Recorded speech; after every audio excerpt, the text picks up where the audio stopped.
भगवान श्री कृष्ण कहते हैं, जो लोग तुम्हारी बुराई करते हैं वो करेंगे, चाहे तुम उनके साथ अच्छा व्यवहार करो, चाहे तुम उनके साथ बुरा व्यवहार करो। इसलिए शांत रहकर अपने कर्म करते रहो, निंदा से मत घबराओ। निंदा उसी की होती है जो जिंदा रहता है, मरने के बाद तो बस तारीफें ही की जाती हैं। नमस्कार दोस्तों, एक कहानी यूट्यूब चैनल में आपका स्वागत है। एक बड़ी छोटी सी कहानी है दोस्तों। एक दिन एक राजा ने अपने 3 मंत्रियों को दरबार में बुलाया और उनसे कहा कि आप इसमें से एक एक थैला ले लीजिए और पास के बगीचे में चले जाइए और इस थैले को ताजा और मीठे फलों से भर कर लाइएगा। राजा की आज्ञा लेकर तीनों मंत्री पास के बगीचे में चले जाते हैं। पहला मंत्री सोचता है कि राजा के लिए उनकी पसंद के ताजा और मीठे फलों से इस थैले को भर लेता हूँ। और बहुत मेहनत करने के बाद वह उस थैले को ताजा और मीठे फलों से भर लेता है। दूसरा मंत्री सोचता है कि राजा हर फल का परीक्षण थोड़ी ना करेगा, इसलिए वह जल्दी जल्दी के चक्कर में ताजा सड़े गले फल जो भी मिलते हैं उससे वह थैला भर लेता है।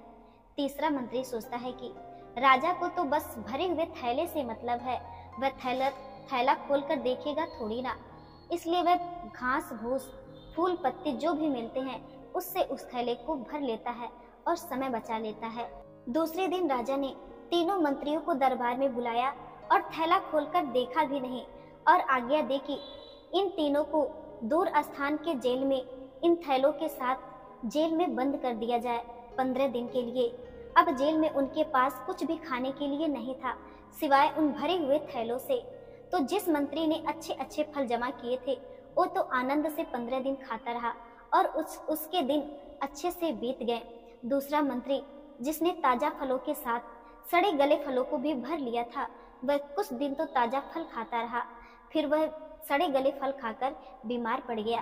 और तीसरा मंत्री जिसने अपने थैलों में घास फूस फूल पत्ती भरे थे, उसे खाने के लिए कुछ भी नहीं मिला और वह कुछ दिन में ही मर गया। अब आप अपने आप से पूछिए कि आप क्या जमा कर रहे हैं।